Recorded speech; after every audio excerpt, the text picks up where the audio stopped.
Dedicated to Eastern and Southern Kentucky, this is WYMT Mountain News at 6.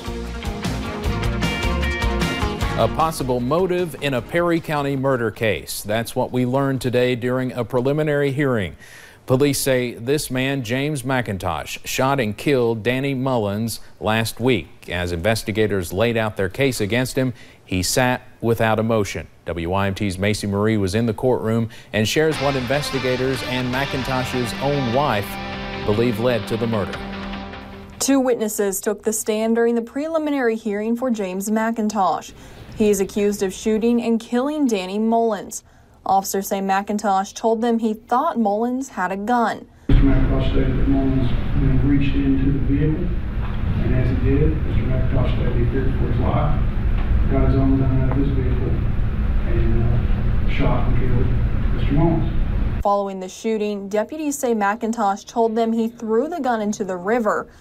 Witness testimony also revealed why the two likely met on February 27th. He stated he'd been kicked out, that Deborah knew, found out about the affair, had seen the pictures. McIntosh told officers he and Mullins' wife were having an affair, and that Mullins let McIntosh's wife know about it. And he said, I'm calling you because I feel like you have a right to know. After witnesses testified, the defense asked the judge to lower McIntosh's bond, which was denied. We're happy with the ruling, and the investigation is ongoing, and it's a tragedy for the community. McIntosh's bond is $250,000 cash. In Perry County, Macy Marie, WYMT Mountain News. The case will now head to a grand jury. We do not know when McIntosh will be back in court. For 10 weeks now, flu activity in Kentucky has been at the highest level. So far, 44 people have died from flu complications in the state, and health officials worry there could be more. Officials say widespread is the highest level of activity and means there's flu outbreaks in at least half the state. They urge everyone to take extra precautions like washing your hands and cleaning high-frequented areas. And right now we're just seeing the numbers pushing up, almost exclusively flu A. Seeing a lot of people in the emergency department, several having to be admitted with secondary pneumonias as well. So it's very serious, and still really the only protection is the vaccine itself. Health officials say we should start to see flu numbers go down in the next 2 to 3 weeks. A Leslie County girl with the flu has shown little improvement. We first told you about 20-month-old Kaylin late last week. She still has not woken up, but friends of the family tell us she has made some noises, sneezed, and yawned. For now, the plan is to send her to Cincinnati. Imagine being a young child and waking up to the smell of smoke and seeing flames. That was the reality for some kids recently in Corbin. This is cell phone video of that fire last week. Today we heard from one of those little boys and their mother as their aunt and sister recovers in the hospital from burns. WYMT's Hannah Reynolds updates us on how the family is doing. Close your eyes for a moment. And imagine being 5-year-old William Wagers and his brother, Stanley. I woke up and Shuggy woke up and we was panicking. Last week they woke up to a frightening smell of smoke. That's when the boys called 911. The place came running and the firefighter came running and sprayed the fire. The boys got out, but some of their family members were not so lucky. I miss Nana. His Nana, Stephanie Henson, his aunt, ran back into the home to get the other kids out. She told me that she was actually going in the house backwards from the front door where the fire started at, leaving her with second-degree burns on her back and leaving her in a burn unit. All the kids are doing great. Stephanie just had surgery and she's in a lot of pain. Now, Jessica says it's time for her to be there for Stephanie and get their family back on track before she gets home. Get the kids some clothes, them a bed, and stuff like that, because we have none of that now. As they hope to continue healing physically and mentally together. In Corbin, Hannah Reynolds, WYMT Mountain News. Stephanie Henson will hopefully get to come home from the hospital within the next week. For a brief time today, snow forced police to shut down a portion of US 23 between Jenkins and Letcher County and the Virginia border. Here's a picture of what the road conditions were like this morning. Some cars ended up stranded and a tractor trailer jackknifed, leaking fuel onto the road. Now this weekend, it's going to feel more like spring with plenty of rain. Chief Meteorologist Andrew Dockery is in Pikeville tonight with more on what to expect. Andrew? And rain is one thing we do not need, Steve. We are hoping that the rain will be short-lived, but we do know that Saturday night will feature some heavy rain and gusty winds. In fact, the National Weather Service in Jackson has told us a wind advisory is likely for tomorrow. Of course, when that's issued, we'll pass along the information to everyone here in Eastern Kentucky and on our weather app. Right now at the East Kentucky Sport Boat and RV Show, we're all dreaming of warmer weather. We get a taste of it this weekend, but it's not the dry type. Take a look at some of the cameras today because it started out as a cold, snowy Friday here across Eastern Kentucky. Notice US 119, US 27. You continue to see the snow still off in the distance, even though the roads are now wet. Those satellite radar, you'll notice the cloud cover working to the north as that warm front continues to push through, and that warm air really going to surge in here with more showers and more storms as we head into your Saturday. Now, pinpoint Doppler showing that shower activity still across Kentucky, Tennessee, and those temperatures, they're in the 40s in the Cumberland Valley with the 30s as you work into portions near Rowan County, into Breathitt County, and portions to the northeast. It's actually another system that works in, and that system brings in not only dense fog tonight, but also some storms likely for your Saturday. That system alone tomorrow, Steve, brings in even warmer air, knocking us into the 60s and a few strong storms. We'll break down those details coming up in a few short moments. All right, Andrew, a good weekend to get inside there at the Expo Center. Thank you. Governor Matt Bevin receives high-profile support in his bid for re-election. Vice President Mike Pence is about to leave Lexington after a campaign event this afternoon. Garrett Weimer wraps up the vice president's third trip to Central Kentucky. This was a Republican Party fundraiser to support Governor Bevin's re-election.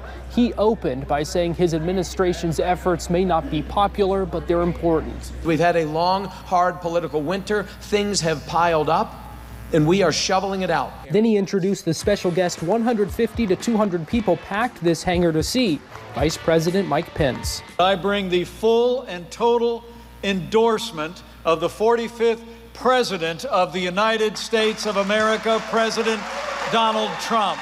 The VP touched on the economy and border security and called out Senator Rand Paul for not supporting the president's emergency declaration, but he also talked a lot about Governor Bevin's work here in Kentucky. You know, I can honestly say I was for Matt Bevin before it was cool. Pence praised Bevin's economic efforts and steps to cut regulations. And Kentucky's running again. Kentucky is growing again. That's why we need Matt Bevin back in the State House for 4 more years. He told folks here today that Kentucky is part of the success story spreading across the country. Both Bevin and Pence urged supporters to volunteer, campaign, and donate as the election, believe it or not, gets ever closer. In Lexington, Garrett Weimer, WKYT. Now, Kentucky Democrats released a long statement on the vice president's visit. Here's part of it. Party Chair Ben Self said, quote, "It's not a surprise that Bevin would call upon his rich and powerful friends to try and help him out." Well, Governor Bevin faces a crowded field to keep his job. He's challenged by State Representative Robert Goforth, William Woods, and Ike Lawrence in the Republican primary. Goforth, who, by the way, is from Laurel County, is scheduled to be my guest Monday night on Issues and Answers. Now, on the Democratic side, State House Leader Rocky Adkins, Attorney General Andy Beshear, and former State Auditor Adam Edlin are among those running on the Democratic side. Police need your help finding a wanted woman in Whitley County. Williamsburg police say Jennifer Sutton ran off from them last night.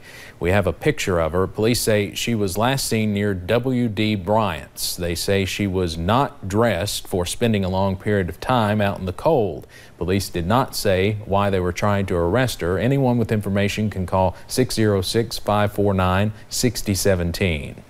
Police in Laurel County caught up to a man wanted out of Michigan by federal agents. They arrested Jermaine Matthews yesterday. From federal court documents, we learned a grand jury indicted Matthews along with 3 others for dealing drugs.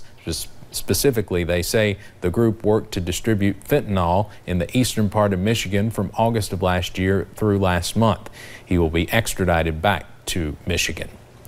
Well, spring will be here before we know it, and that means outdoor activities and events. This weekend is the WYMT Sport Boat and RV Show at the East Kentucky Expo Center in Pikeville. WYMT's Justin Case is live there once again with a look at what you can expect. Justin? Steve, it is day one here at the East Kentucky Expo Center in Pikeville for the WYMT Sport Boat and RV Show. And there are a ton of vendors here. What I really like is a lot of them are local. They're either from Eastern Kentucky or from the state of Kentucky. But it's not just boats, trucks, RVs, off-road vehicles. I mean, there's so much more than that. There's trout fishing ponds, clothing, hot sauce, fishing lures, and more. And some of the local vendors I talked with say buying something now is actually the best time of the year to buy it because it almost guarantees you that you'll be getting the best deal of the year.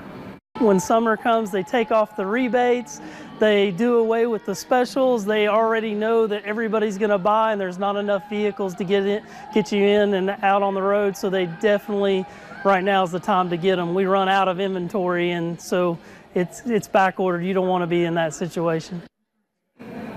Steve, the expo continues until 9 tonight, but if you miss it today, don't worry because it will be open Saturday and Sunday. We'll post those hours and times online on WYMT.com. We'll have more tonight at 11. Steve? All right, Justin Case, thank you very much. A former Mountain newspaper publisher and community leader has died. Youll Baltra died yesterday after a long illness. His career spanned almost 50 years in community journalism, public service, and as executive of a nonprofit organization. The Harlan County native will be inducted into the Kentucky Journalism Hall of Fame later this month. In the mid-1990s, he became executive director of the Kentucky Appalachian Commission and later founded the National Institute for Hometown Security in 2004. We interviewed him many times on WYMT through the years. If East Kentucky is truly to advance and if we're truly to experience the type of progress that we want, this region has to speak with a unified voice. We cannot have a splintered voice coming out of this region. Baltra's visitation will be Sunday at 1 p.m. until the funeral at 5 at Southern Oaks Funeral Home in Somerset. Youll Baltra was 68 years old. Her voice has captivated audiences for years, and now she's releasing an album. We'll catch up with Marlena Vanhoose. Gusty winds and heavy rain possible with some storms on your Saturday. Those details are coming up.